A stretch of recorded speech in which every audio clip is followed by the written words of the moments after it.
Mas ele prepara, a preparação... Ele preparava bastante, A preparação é um trabalho, assim, minucioso para ele. O Coutinho. Ele preparava bastante. Então, Eu pesquisava ficava com o domínio daquilo. E mandava, né? Às vezes a equipe Aí eu vi levava. um documentário da Beth Formagini, sobre ele. que é sensacional a respeito do Coutinho. Eu não vi esse documentário. Você não viu? Não. Porque ela não prepara. Ela não prepara. Ela vai... Ela preparava para ele. Ela prepara, mas ela não prepara para ela. Entendeu? Então é interessante, né? Porque você vê situações em que ela está descobrindo aquilo no momento que está acontecendo. Essa talvez seja a grande lição do documentário, né? Principalmente para quem tem, como eu, ou tinha, como eu, entendeu? No momento que eu estava fazendo esses documentários, que eu fiz muito, um atrás do outro. E para televisão. Quer dizer, a gente faz documentário e leva algum tempo fazendo documentário, e tem aquele sofrimento, e a produção, e ainda vai exibir, tá? E aquilo vira uma celebração de você mesmo e o teu trabalho. A televisão não tem isso, entendeu? Você faz, toda hora tá fazendo, entendeu? Um por mês. Era uma coisa Não, industrial. Você não conseguiu pegar outro documentário seu? Alguns eu consegui. Mas não existe na televisão guardados alguns. Original, antes que você Da janela, meu quarto. No apartamento. Ela falou O lindo, querida, abençoada. do índio. Aquilo ali eu perdi o filme. Eu cometi um desvio. É lindo aqui. Isso hoje Genérico sobre sua obra a partir desse perfil.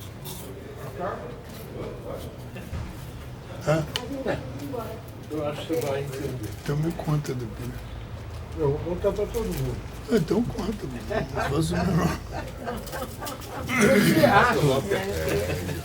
Hein? Você acha? Tá começando? Pode falar? Pode, Tá gravando? Já faz. pode, senão a gente dorme. Pois é, você tem também. Tanto o Tinha pra primeiro mim que eu fechava. Tem dois quanto o pontos. segundo filme, Não, pra mim tá bom. eles têm emoção, mas eles têm uma coisa que unifica a sua obra. Todos os filmes que eu tenho visto, assistido aqui, eles são etnográficos. Eles têm um viés antropológico muito claro. Lira do Delírio é uma etnografia. Exatamente. Né? Eu fiquei feliz por conta disso, de ter visto isso. E particularmente o último filme, ele é quase uma invasão.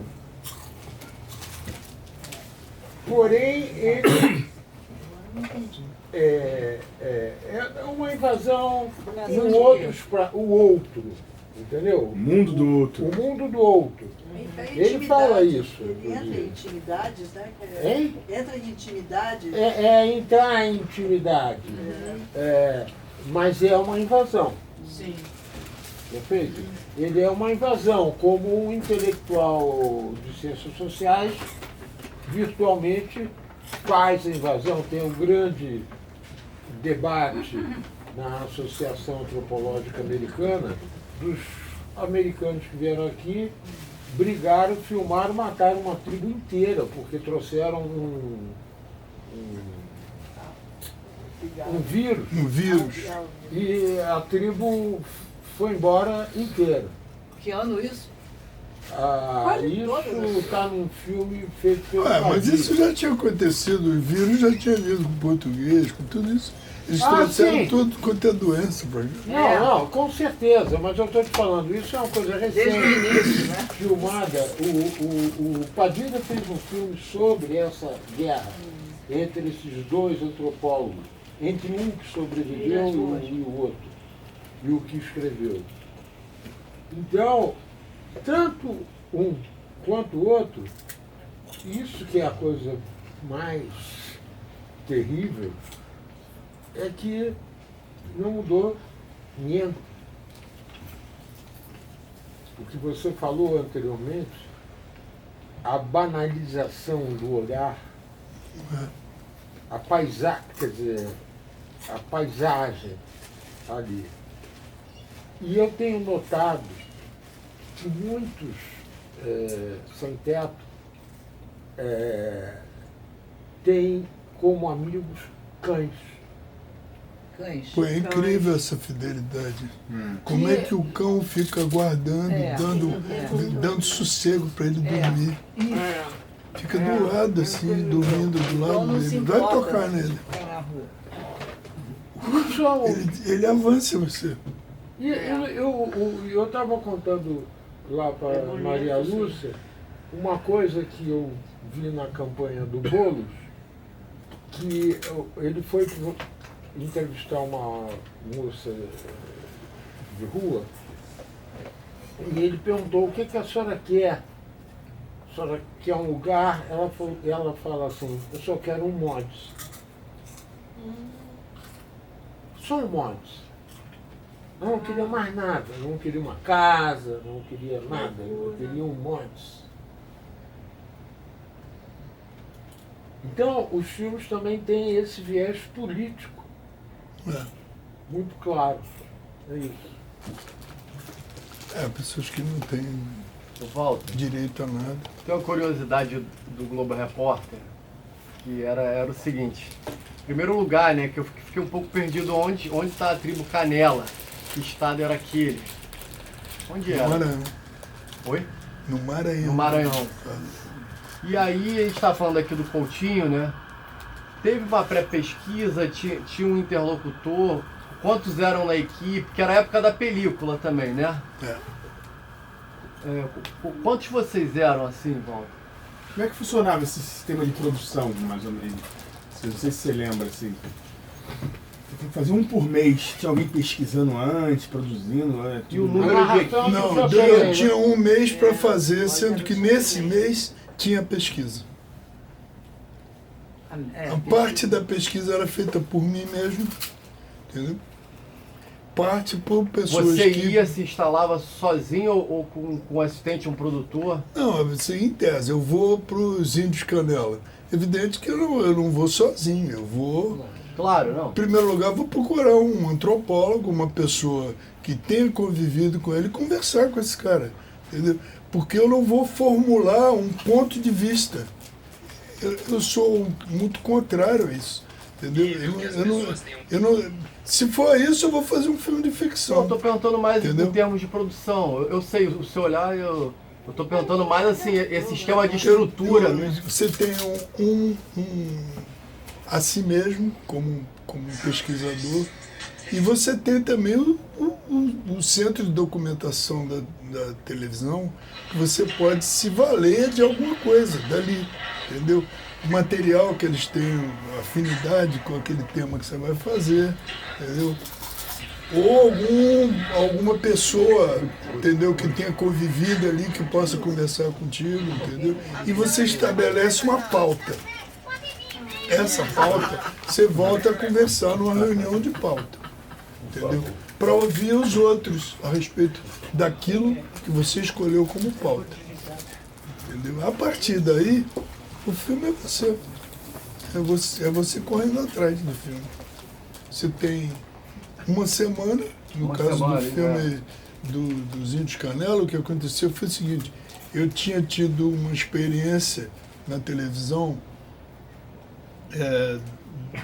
1 ano e meio, 2 anos, que eu já estava fazendo o Globo Repórter. Eu estava, ao último trabalho que eu tinha tido, eu fiquei muito traumatizado com o que ocorreu no trabalho, entendeu?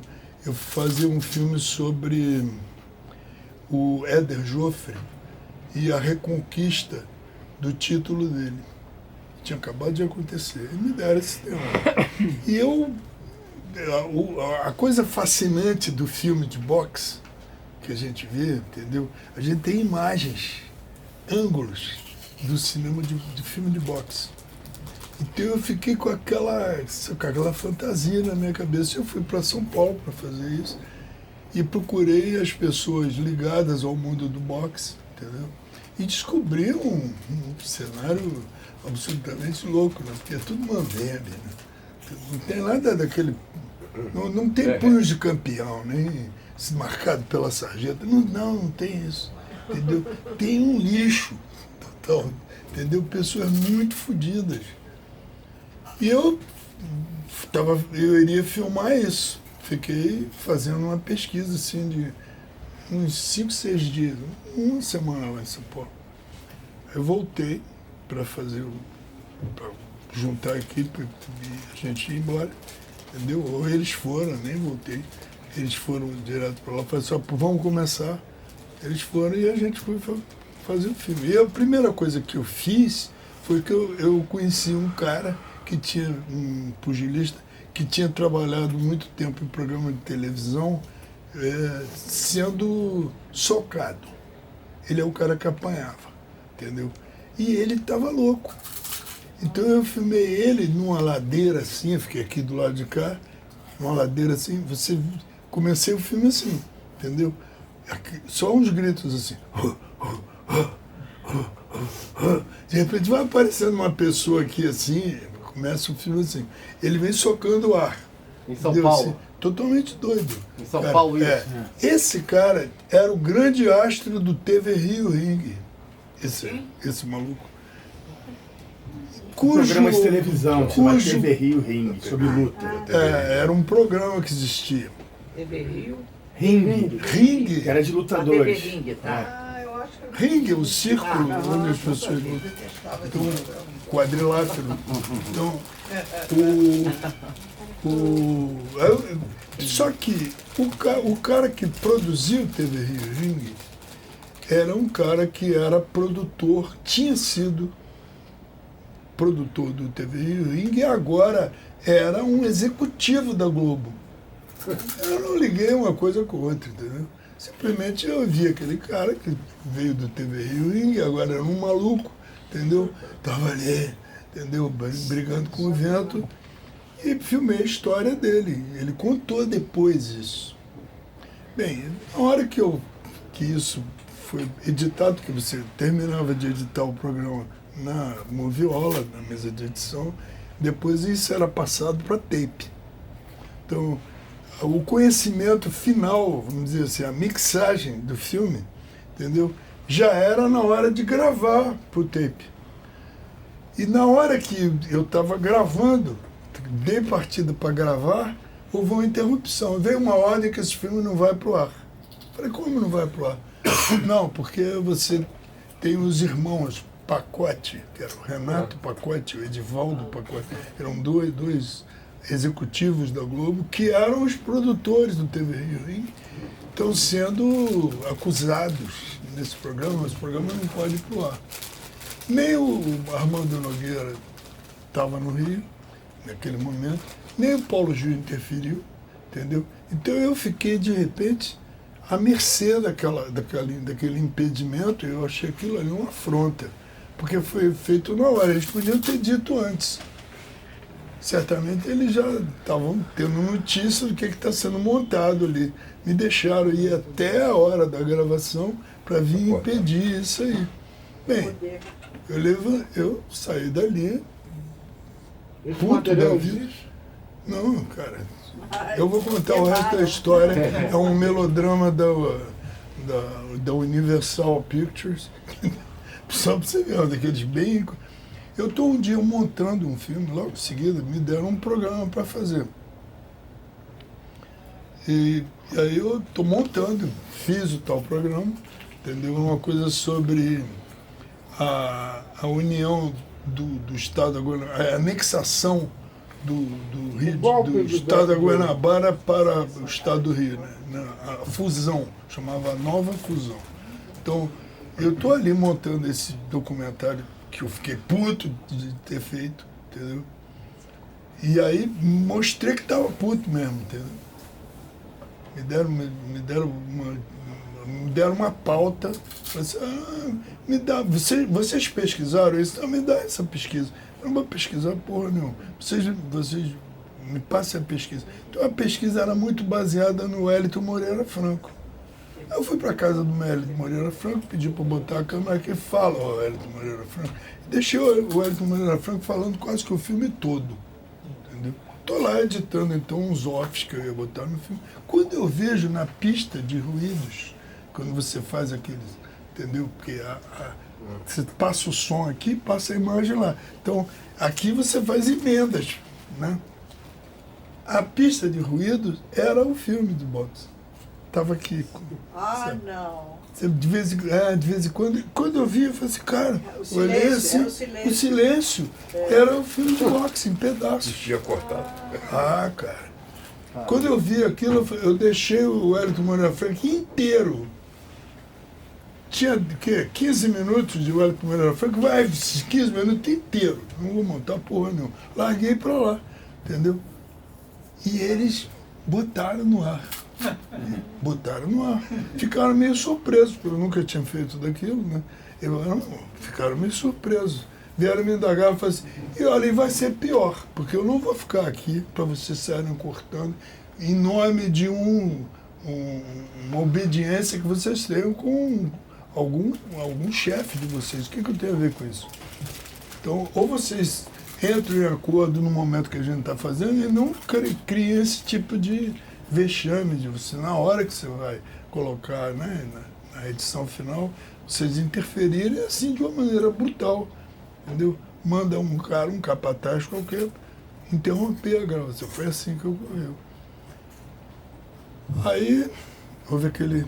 Isso era o quê? Já me chamaram lá, o Nogueira falando, lá, eu falei, Nogueira, é o seguinte, isso aí é uma decepção para mim, entendeu? Estamos no meio da ditadura. O Globo Repórter dava audiência. Era um programa que ia às 11 horas da noite. Era diferente desse Globo Repórter que está aí, entendeu? Totalmente diferente. Não tinha formato, entendeu? E eu me empenhei para que não tivesse formato, porque eu achava uma maneira da gente ficar acachapado. Cada Globo Repórter poderia ser diferente, entendeu? Com formas diferentes. E aí o Nogueira sentiu que eu ia sair. Que eu ia sair da televisão. E ouviu minhas reclamações em silêncio, não falou nada. Depois eu soube que ele foi ao Paulo Gil, discutiu com a direção do programa sobre o fato de que não tinha sido ele avisado daquilo que estava, da reação que a diretoria da televisão tinha tomado. E tinha sido tomado por aqueles dois executivos da Globo. Então, ficou elas por elas nesse negócio, entendeu? E aí já é um clássico da televisão. Os caras falam assim, não, Walter, você podia dar uma volta. Eles me deram uma passagem para eu ir, sabe? Vai descansar, vai não sei o quê. Eu falei, não descansar porra nenhuma, não quero saber disso. Não me interessa, não. Me deram uma passagem para eu ir para Paris, sei lá, uma porra dessa. Não quero, não. E fiquei pertinho, eu vou sair da televisão. Eu vou sair, mas caiu do chão, parceiro. Aí eu... segura a tua. Aí o Paulo Gil me chama e fala assim, vem aqui. Jogou a bandeira branca, né? Foi o filme do Canela. É que você ainda está querendo fazer aquele filme de índio? Eu falei, quero. Eu falei assim, então vai fazer o teu filme de índio. Foi assim que eu consegui aquilo. Aí eu tive uma chance de fazer o tal filme porque me deram tempo para fazer. Agora eu não tive um mês, eu tive 2 meses. Aí eu pude ir para o Maranhão. Quando cheguei no Maranhão, eu conheci um antropólogo da Smithsonian Institution, entendeu? Que se chamado William Crocker. E esse William Crocker me contou a história do que tinha acontecido. Ele foi o antropólogo americano que chegou quando aqueles índios estavam cercados, entendeu? Pelos fazendeiros e estavam num charco, entendeu? escondidos num charco, porque eles iam. A metade da aldeia foi assassinada. Entendeu? E aí o Croca entrou no charco junto com eles e tirou eles de lá com a ajuda do consulado, tá? E o movimento internacional para salvar os índios. Entendeu? Aí o William Croca, finalmente, depois de 10 anos, estava de volta. E foi quando eu conheci ele. Entendeu? Ele estava de volta. E aí eu fui conversar sobre os índios. E ele me contou histórias dos índios, chamou a atenção sobre a criação do mundo. Ele me deu o contexto daquilo. Entendeu? Então eu queria falar sobre, em primeiro lugar, propor ao espectador entender o filme pela oralidade. Por isso que sai da boca do índio, vai para a boca do... Entendeu? A opção daquele plano está na identificação da cultura oral para o índio. Da onde vem aquelas histórias todas. Né?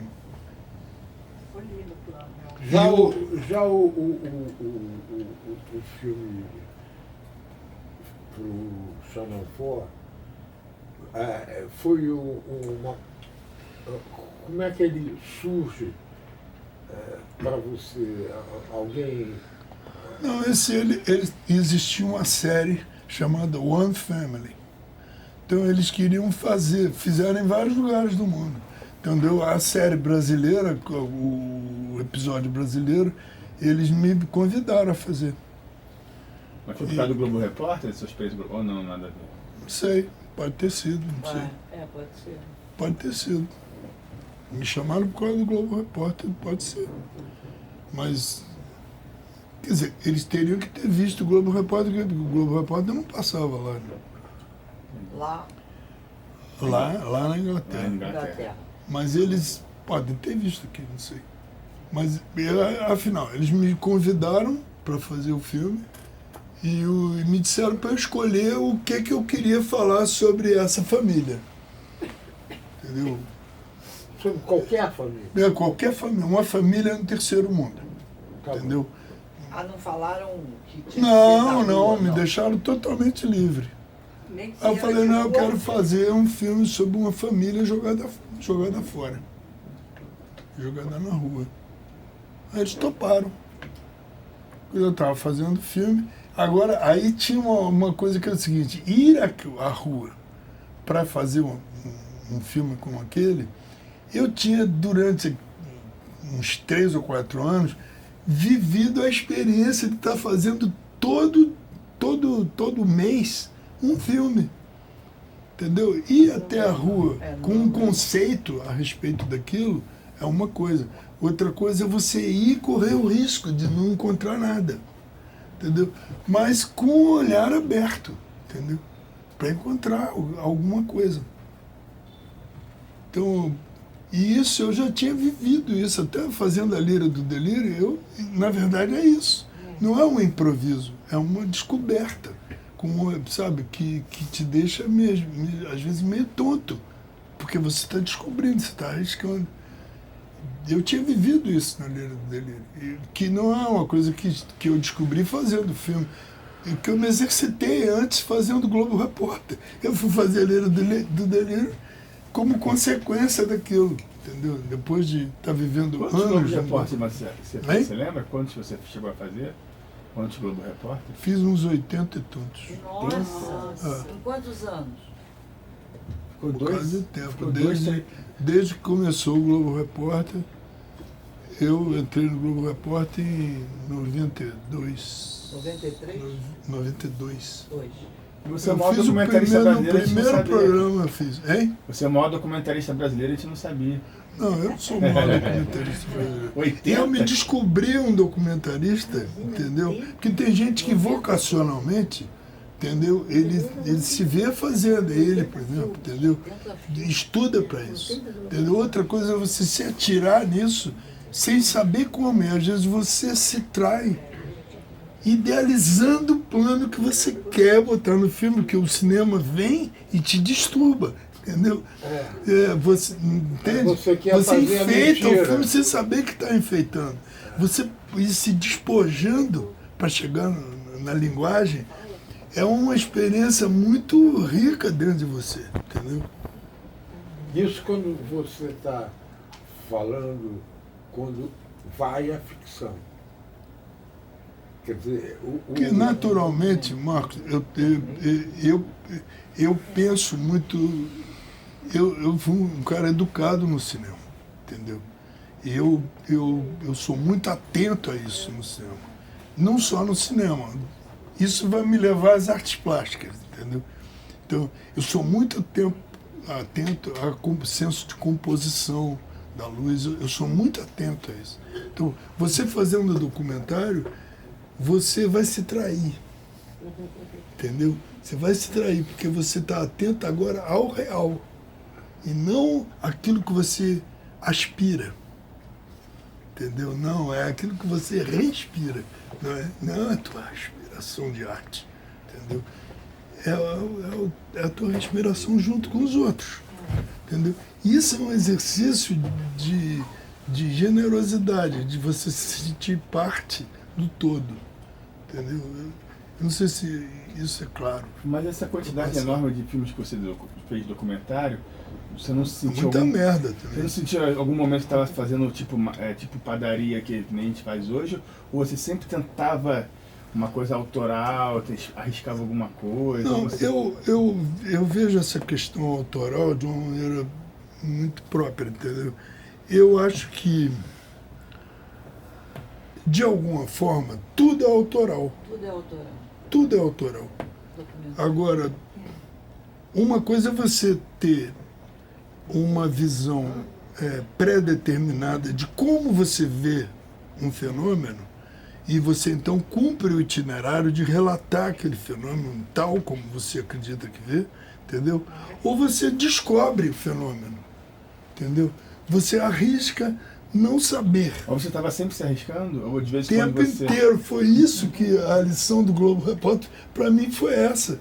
Porque calcula se eu vou trabalhar com pacotes do meu lado, Evaldos e não sei o quê, e podemos receber as maiores rasteiras, entendeu? Você aprende assim, entendeu?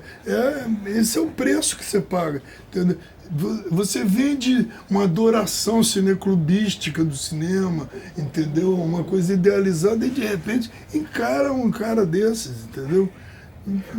É de uma violência horrorosa. O Paulo Gil, quando eu trabalhei na Globo, ele falou, Marco Aurélio, isso na véspera de Natal. O quê? O Paulo Gil chegou para mim na véspera de Natal. Paulo Gil era o diretor-geral do programa. Era o diretor-geral.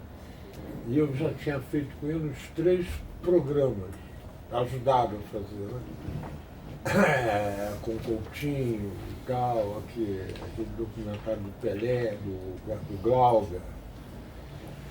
Aí ele falou para mim, Marco Aurélio, aqui é o seguinte, você está dando muita ideia.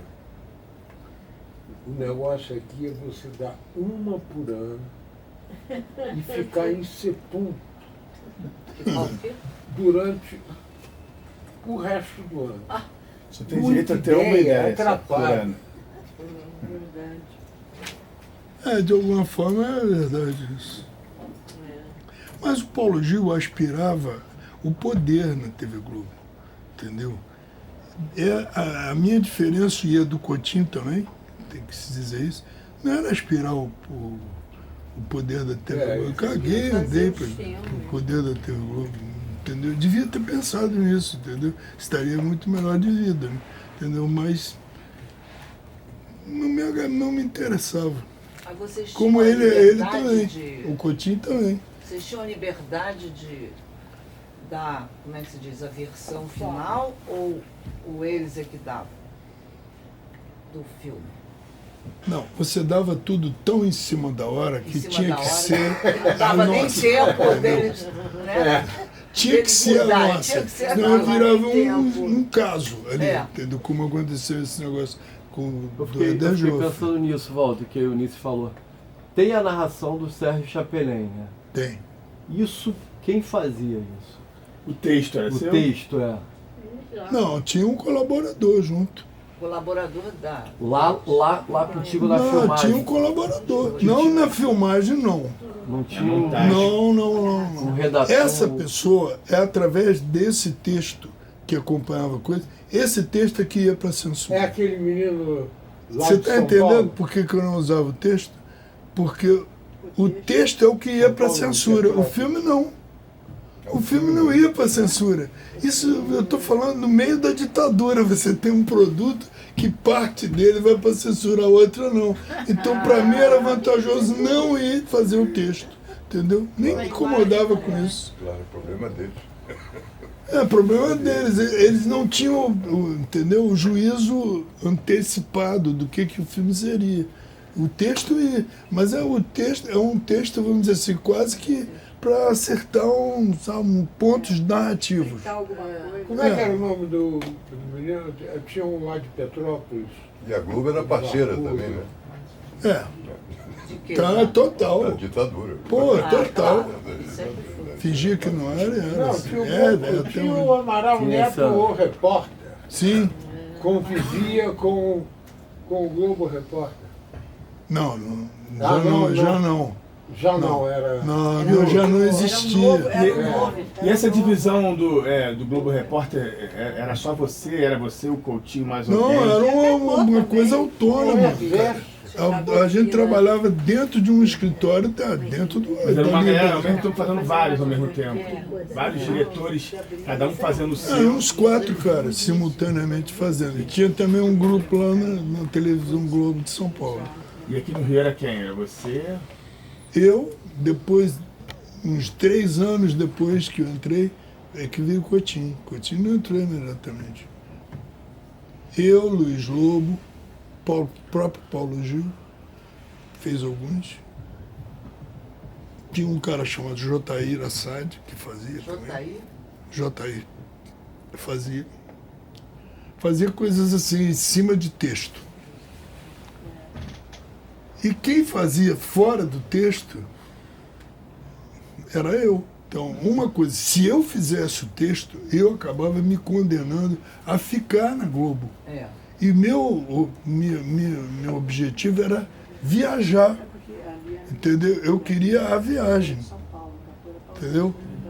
Porque eu, naqueles primeiros anos, eu estava com uma liberdade vigiada, porque tinha sido preso, então eu não podia sair do Rio de Janeiro, da cidade do Rio de Janeiro. Mas isso até que a TV Globo não me avalizasse a minha viagem, porque a TV Globo facilitava tudo. Então, eu pude viajar o Brasil inteiro no meio daquela proibição, entendeu? Então eu não podia me meter nesse negócio de texto, senão eu ia me pegar e ia me botar dentro do escritório da Globo. Mas como é que você chegou à Globo? Você que foi lá, o pessoal te chamou? Não, Como o é que surgiu? Paulo Gil é meu companheiro do Deus e o Diabo, cara. Paulo Gil foi convidado a dirigir o programa, entendeu? E o Paulo Gil me chamou. Isso foi nos anos 70. É. Eu fui fazer, em primeiro lugar, o Globo Shell Especial, que foi o programa anterior que gerou o Globo Repórter. Eu fiz um documentário sobre arquitetura. Ah, esse tem na internet. Fiz aquele Não, documentário. quero ver isso. Aí quando eu ia fazer um segundo daquilo ali, sobre o Rio São Francisco, fiz toda a pesquisa. Tudo. Aí o programa mudou de rumo, o programa deixou de ser feito por aqui, pelo Rio, e sim pelo irmão do Boni, que era um produtor que tinha uma empresa, Em São Paulo. entendeu? Em São Paulo, Blimp Blimp Filmes. Filmes. O Aí, Capô trabalhou fez o Globo Repórter Pois é. através da Blimp Filmes. É. O Capô também era do Globo Repórter? mas também fez vários, Ah, de São Paulo. fez. São Paulo era quem? Era o Capô, mas quem? Mas Era tinha uns 2 ou 3. O irmão do Boni, que era o dono É. dessa empresa. Não, tinha, Do irmão do Boa. não, tinha o cineasta, Muniz, fez- não. hein? Sérgio Muniz. Sérgio Muniz, não. Sérgio Muniz é um companheiro do Paulo Gil lá dos filmes do Caravana Farcas. Ah, sim. Não, é o cineasta que fez o... Porra, Volta. Lembranças. Voltou agora. Você, João Mas- Batista. Ah, Tom João Batista. Batista de Andrade. João Batista. João Batista de Andrade. Ele fez vários. Mas dos Globos Repórteres que você fez, quais que você mais se orgulha, assim, que você lembra com prazer, assim, de o Índio Canela? Ah, é um gosto pessoal, entendeu? É um gosto pessoal. Eu fiz alguns que eu realmente gostei de fazer. Bicho Voador. Entendeu? Teve esse bicho voador, né? Que você falou. Aí, por exemplo, eu fiz um programa para eles sobre um crime aqui no Rio de Janeiro de uma mulher chamada Lu. Então era um caso assim, policial, ficou conhecidíssimo, de uma mulher que ela co-participou do assassinato de um cara que estava com que ela estava namorando, traindo o noivo dela, entendeu? E os dois, ela e o noivo, ela foi obrigada a co-participar do momento em que o cara foi assassinado na Barra. Então eu tive o maior prazer, Paulinho Sérgio não do fez assassinato da Barra, mas eu tive o maior prazer de construir a situação cinematográfica, de levar o cara para lá. Eu achei aquilo sensacional para O mim. Paulo Sérgio Almeida fez um filme sobre o caso. Foi depois disso. É. Aí quem ia fazer, quem quis fazer, é aquela história depois que a gente fez no Globo Repórter, foi o Reginaldo Farias. Ele desistiu e aquilo parou na mão do Paulinho. Virou Beijo na Boca. Beijo na boca. O filme. Mas esse filme foi interessantíssimo para mim que estava fazendo, porque você não tinha tempo de bolar a cena, entendeu? Porque você, quando está fazendo o roteiro, você imagina toda a cena. Mas eu descobri coisas para fazer esse filme baseado numa pesquisa que eu fiz sobre de que lugar, onde ela saiu para ir até a Barra. De onde ela saiu. A casa da mãe dela ficava ali em frente ao hospital. Hein? Virou filme policial. Exatamente. Foi o pioneiro então do True Crime, velho. O que é? True Crime, que agora são vários programas agora virou sobre crime. Que tá Esse cara deve ter visto Globo. Não, mas a verdade é o seguinte, que essa mulher morava ali onde tem a Cruz Vermelha. Onde era a Cruz Vermelha, né? Tem o Hospital do Câncer Saúde, do né? lado. É, ali. Mas da saúde. Não, saúde Não, não. ali Ali não, saúde é lá. Perto da Tiradentes, Tem o Inca. É ali no centro da cidade. Ali, Tem um Inca. na Lapa. Onde eu vou de 6 em 6 meses. Né? Ali, aquela praça ali. Ela sai dali. Ali é a Praça da Cruz Vermelha. Não, ela sai dali, daquele lugar. Entendeu? Então o cara veio e pegou, o noivo pegou ela num carro aqui, em frente ao prédio da Cruz Vermelha. Aí eu fui fazer uma locação no prédio da Cruz Vermelha, foi assim que esse filme começou na minha... O filme, entendeu? Porque os filmes nascem de uma maneira meio esquisita. Às vezes é um plano que você quer, ou se obriga a fazer, e vai virando um outro e um outro. Bem, eu fui até ali no alto do edifício e vi que tem uma enfermeira assim, entendeu? Segurando um cara que está aqui, assim, no braço dela, entendeu? E ela é o símbolo da Cruz Vermelha. Aí eu vi que através dessa mulher que está com esse homem aqui, entendeu? Nesse ângulo aqui para lá, entendeu? E lá está o posto de gasolina, entendeu? Aí eu vou parar o carro ali, lá embaixo, vou filmar daqui de cima. Comecei a inventar um filme na minha cabeça, né? Aí vem uma pessoa apoiando um morto aqui assim na frente e um carro que está esperando lá, e ela vem, entra no carro, vai embora, tá? Aí inventei uma sequência do filme, entendeu? Aí o carro, botei a câmera atrás do motorista, entendeu? Do ponto de vista da poltrona atrás do motorista, entendeu? Com aquela mulher e o cara andando na rua, tá? Chega na Barra, entendeu? Chega num determinado ponto, para o carro, entendeu? Aí tem um outro carro lá parado. Eu fiz aquilo como se fosse um filme policial mesmo, querendo fazer assim desse jeito. Aí o eu era fazer um filme, entendeu? Aí eu não estou descobrindo uma coisa, porque esses filmes, a gente está vendo coisas que estão acontecendo enquanto eu estou filmando. Ali não, eu já sabia que ia parar o carro, ia até lá falar uma encenação. Aí ela vai, a gente vê que o carro parou, aí atrás dele para um carro. A gente vê que o carro parou. Aí o cara salta do carro, vai até lá. Eu estou aqui do lado de fora, eu não vejo nada, ele está aqui. Ele sai daqui do carro, vai até o outro carro. Aí dentro do carro, por detalhes, você vê que ele apertou um gatilho, a outra daqui do lado apertou aqui na barriga do cara, entendeu? Esses foram os 2 projéteis que atingiram o cara, entendeu? E eles arrancam com o carro. Arrancam o carro e você vê o carro partindo, tudo assim, através do para-brisa do carro aqui na frente, você vê que o outro carro partiu. Aí eu corto aqui para trás, o carro está parado, né? E o carro está. Pelo para-brisa você vê que o outro carro vai se perdendo. E o pisca-pisca está aqui, ó. Parece a respiração do cara. Na minha cabeça era a respiração do cara. Aí faz um zoom assim, né? Dentro da respiração da lanterna. Aí bota um letreiro assim, foi a Lourdes. Deu 100 de audiência, mano. 100 de audiência. Foi festeja, isso aí é um escândalo na TV Globo. O que depois... Eles imediatamente queriam que eu fizesse sempre. Eu falei, não, peraí. Depois até veio aquele Linha Direta, né? Quanto tempo é? Caso de Verdade. Quanto tempo é? Caso de Verdade, que talvez filme todo? de sucesso de audiência. Não, meia hora. É meia hora, 20 minutos. Aí tinha Pô, demais, né? os breaks. Não, virou um filme. Entendeu? Aí tinha o depoimento dela, calcula, ninguém tinha Pô, isso tem entrevistado a que Lu. resgatar isso aí, cara. Era um... Não, a entrevista da Lu já foi. Entendeu? Me disseram assim, não, vai lá, ela não fala com ninguém. Ela não diz nada, tinha um advogado impedindo que ela falasse tudo.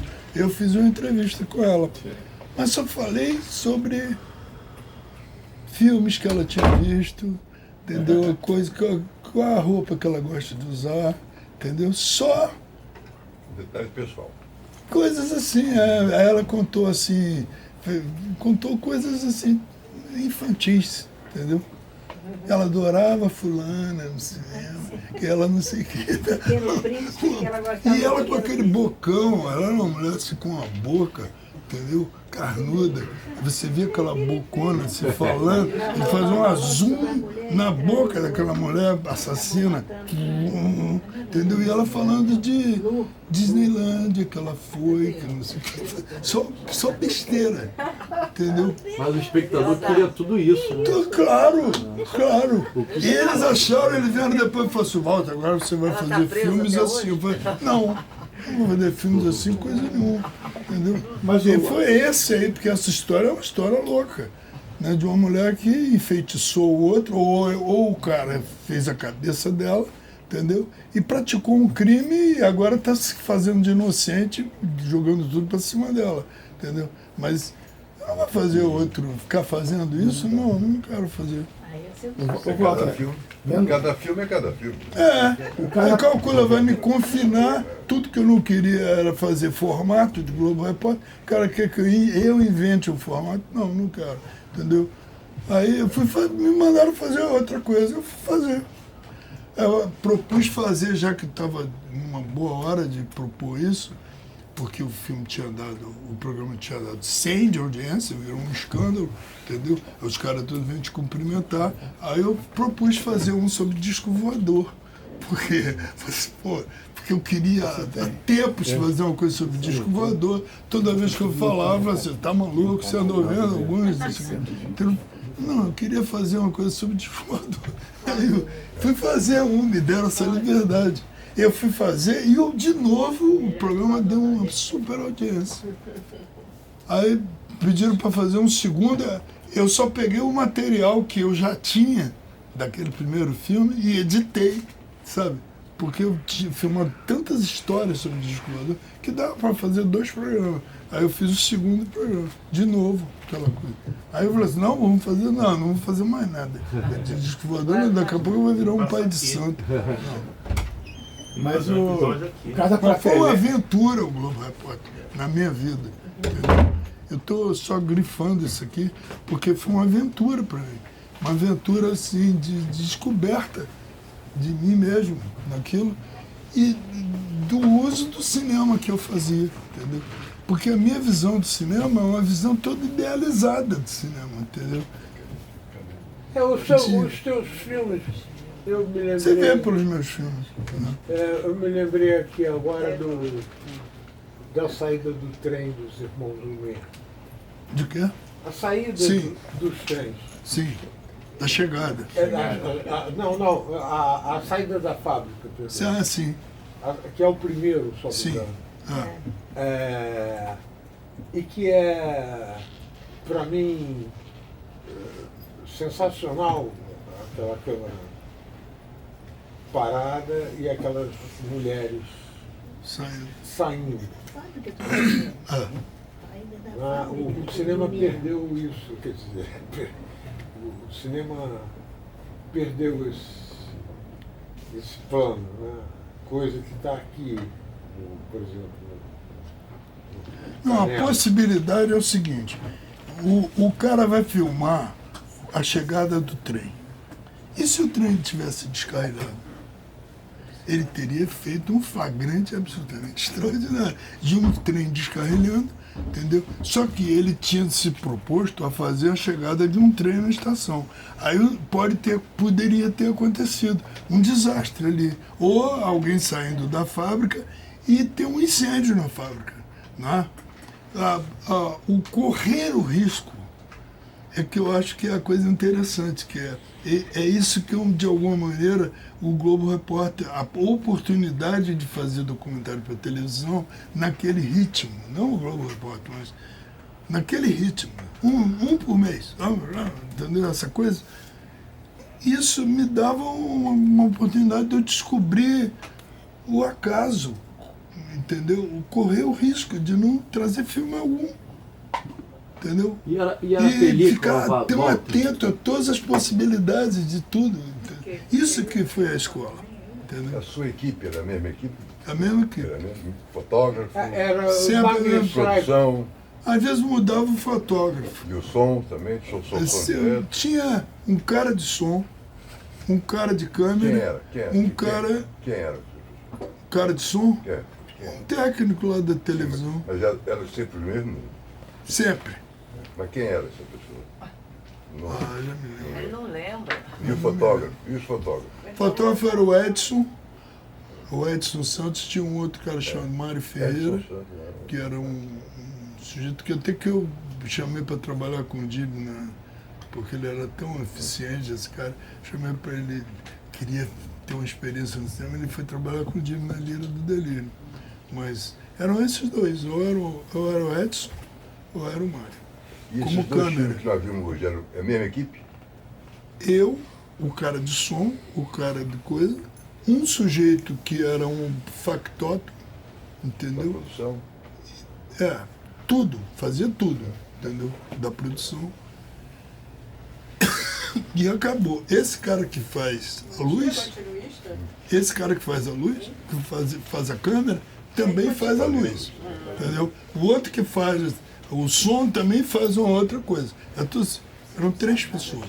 E o cara da Ele está produção. perguntando do Sonofó. Não, o Xanofó tem uma equipe. A Xanofote era Não, o Xanofó eu botei uma equipe. Mas Mas do Canal 4, você Não. tinha uma câmera só do Thiago Fó? Uma só? Uma só. E eu vi ali no Casa Fratelli, uma coisa que chamou a atenção, tem umas cenas ali encenadas, né? Que você faz uma ficção. várias, né? É. Isso aí foi ideia sua também. Pô, e o Pelé era ótimo, né? Não, é interessante essa À coisa. vontade, O né? fenômeno que existe do ator, o ator que é naturalmente ator, entendeu? E as pessoas são enamoradas da imagem de si própria, né? Você vê o tempo que elas ficam, toda vez que elas se encontram em si, e se regozijando de estarem juntas, elas tiram uma selfie e fazem assim. Elas riem para ali, fazem o melhor delas ali. Então você bota uma câmera, tem vários atores que não sabem que são atores e que se apresentam na hora como atores. Entendeu? Impressionante aquela cena que ele É uma coisa, faz uma é uma cantada, atração, né, com ela. que as pessoas têm por aquilo. É uma idealização. Elas querem ser assim. Ela veio me contar uma história que ele tinha paquerado ela na praia. Mas o Pelé era muito preto, aquele preto retinto. Eu falei, cara, eu vou expor pro Pelé, eu vou estourar no branco dessa areia. Entendeu? Então é o seguinte, eu não vou fazer essa cena de dia nunca, porque eu não vou ver a cara do Pelé. E os dois não vão aparecer no quadro. A não ser que eu fique botando o refletor, eu não posso fazer isso. Então, eu não vou fazer isso, eu vou fazer de noite.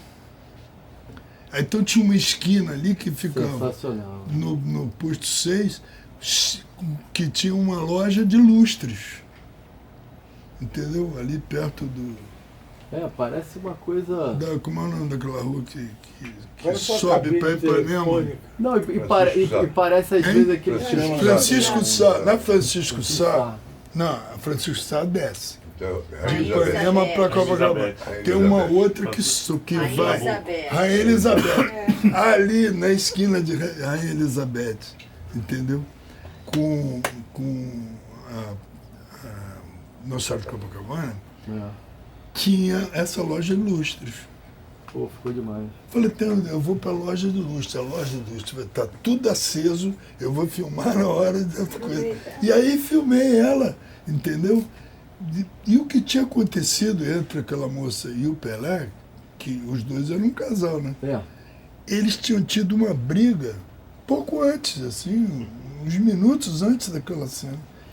Ele deu um pontapé na canela dela, que ela deu um grito horroroso. Entendeu? Ela estava, inclusive, a canela machucada. E deu um bico, ela não queria saber de falar com ele. Entendeu? Mas ele deu um bico, mas ele foi fazer a cena, assim, ainda reproduziu o que seria o ideal da cena. Como é que você deu uma cantada nela? Ele reproduziu isso assim, e ela ainda respondeu, tá bom, que não sei o que, fez lá o gesto dela. Eu achei aquilo demais. E ele ainda saiu. E aquela personagem que anda com a chupeta? Que loucura. Uma pessoa, né? É uma menina que depois, ela tem uma filhinha no filme. Eu sei, mas... Totalmente infantil, né? Chupeta na boca.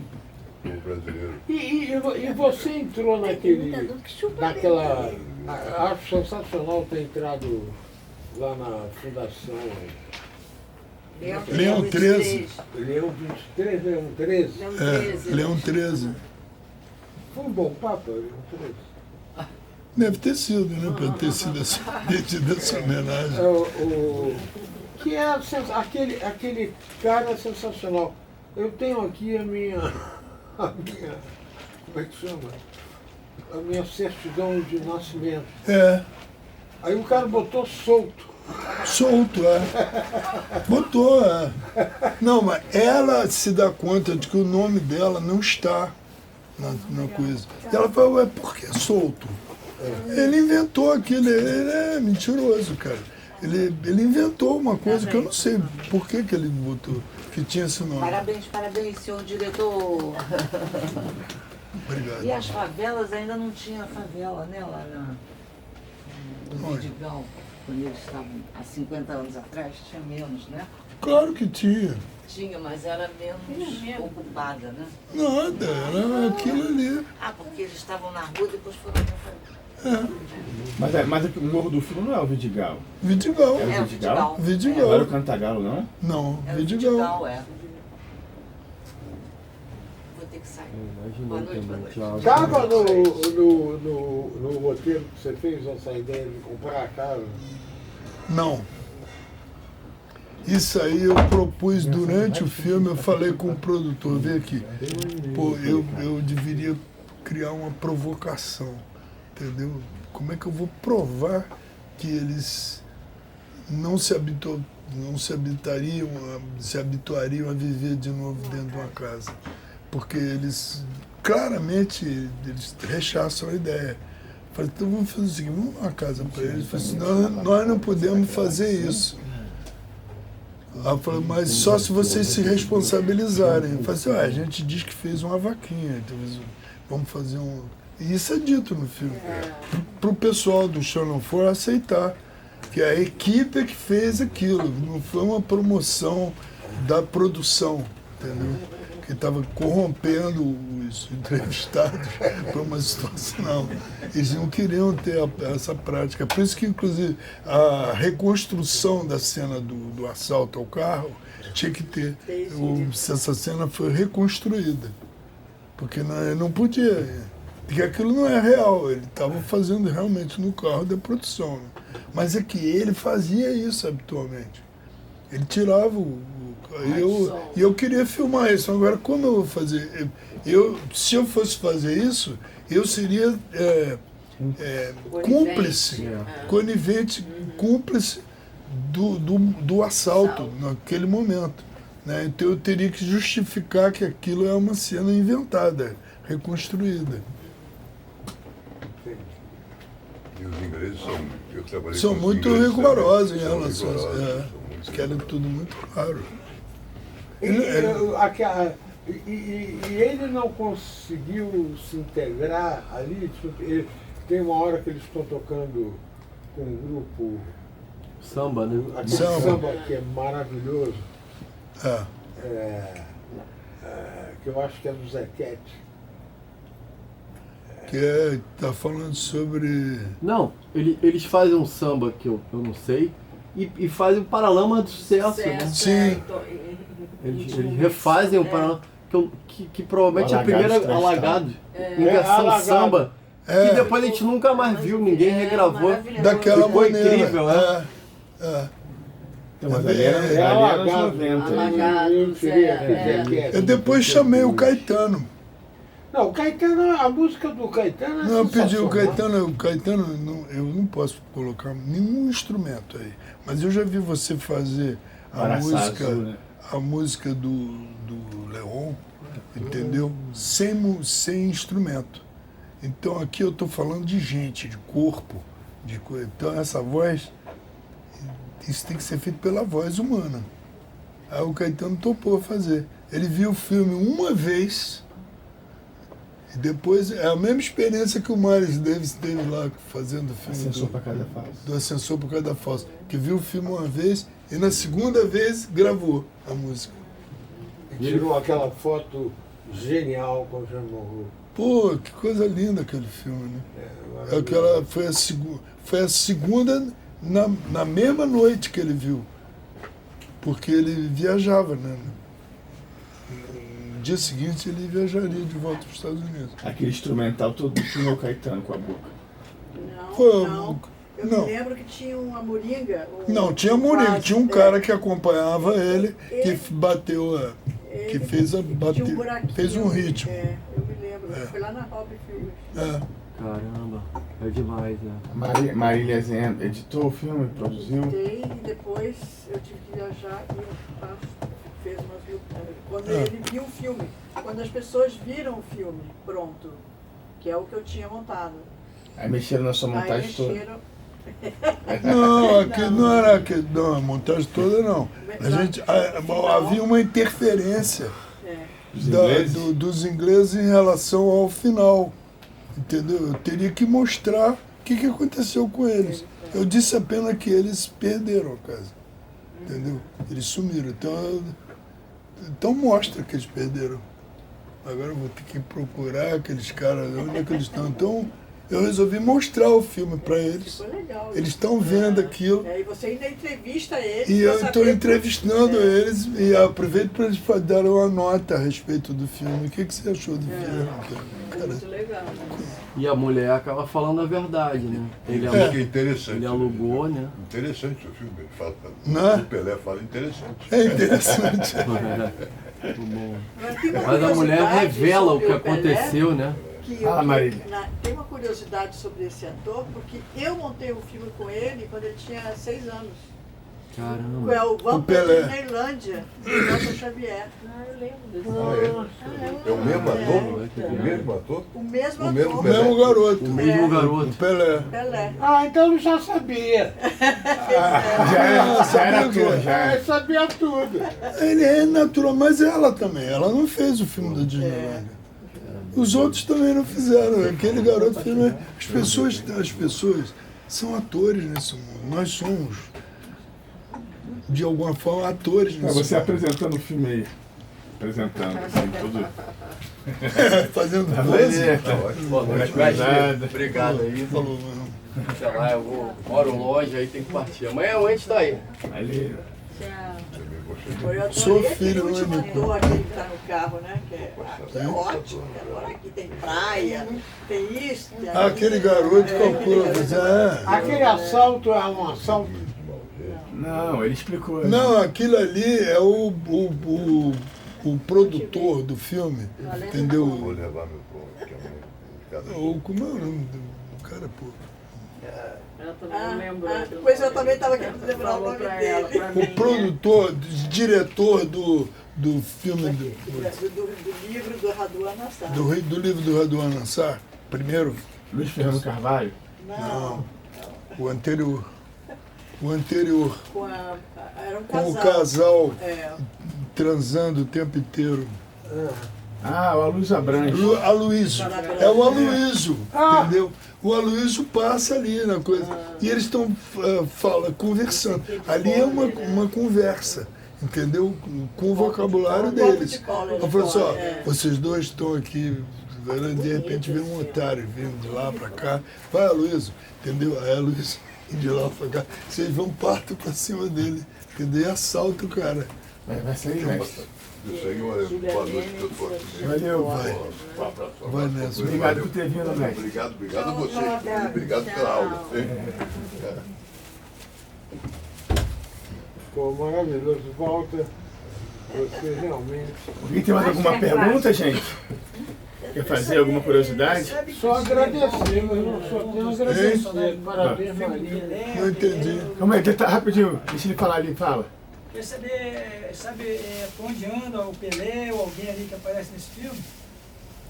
Eu não sei se ele está vivo. tem 40 anos. 20 anos. Eu não sei se ele está vivo. Durante algum tempo eu segui a pista dele, entendeu? Fiz quando eu passava por ali, tá?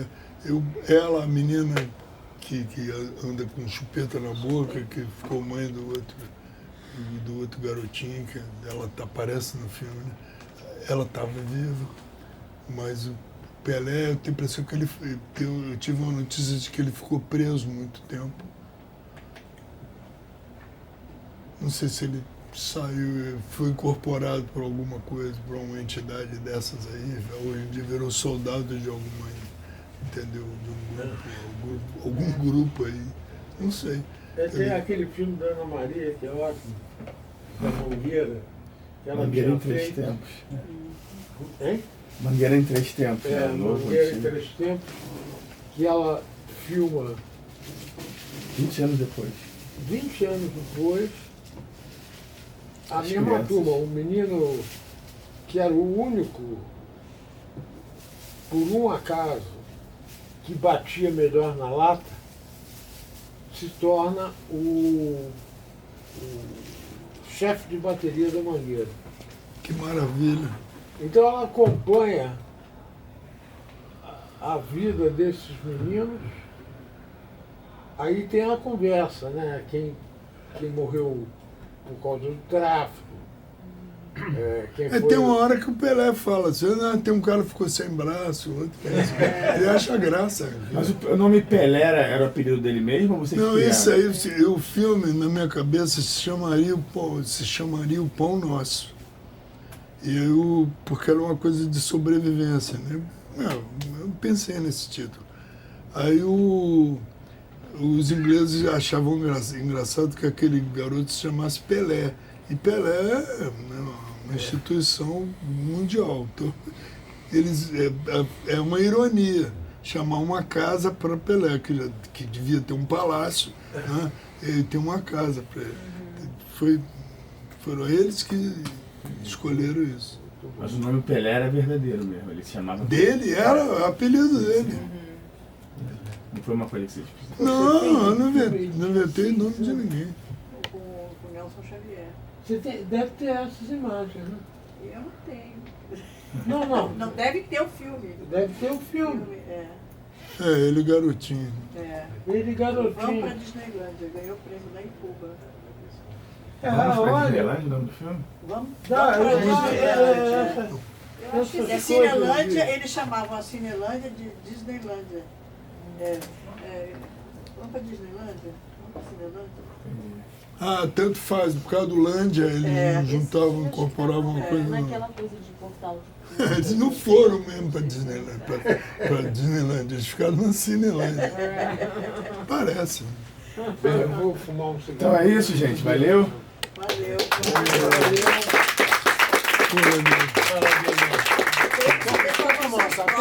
Vamos. Vamos próximos? O Walter que decide qual é o próximo. O quê?